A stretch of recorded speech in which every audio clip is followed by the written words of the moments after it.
আয়নের পরিবারকে ক্ষতিপূরণ দেওয়ার জন্য একটি মতামত দিয়েছে। আগামী ৫ মার্চ ২০২৫ এটা টপে থাকবে, এটা পূর্ণাঙ্গ শুনানি হবে।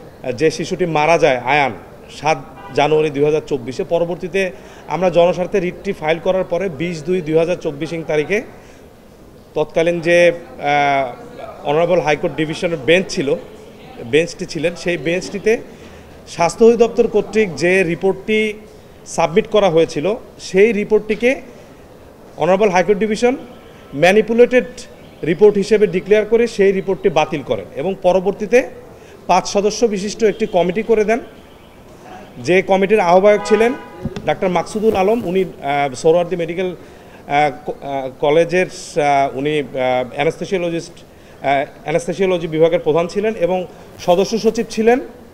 আসুন আমরা অটিজম সম্পর্কে জানি, না বুঝেই ওদেরকে বোঝা না মনে করি। ঢাকা বিশ্ববিদ্যালয়ের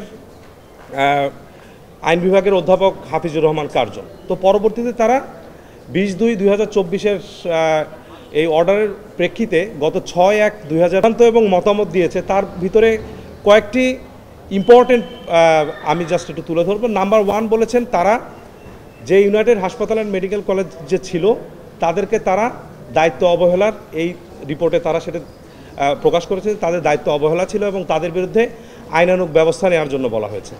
তারপরে যে দুজন ডাক্তার এই বাচ্চাটার চিকিৎসার সাথে রেলিভেন্ট ছিলেন, ডাক্তার তাসনুবা এবং ডাক্তার সাব্বির আহমেদ, তাদের বিরুদ্ধে মেডিকেল অ্যান্ড ডেন্টাল কাউন্সিল যাতে যথাযথ আইনগত ব্যবস্থা নেয় সেই বিষয়ে সুপারিশ করেছে। পাশাপাশি আয়নের পরিবারকে ক্ষতিপূরণ দেওয়ার জন্য একটি মতামত দিয়েছে।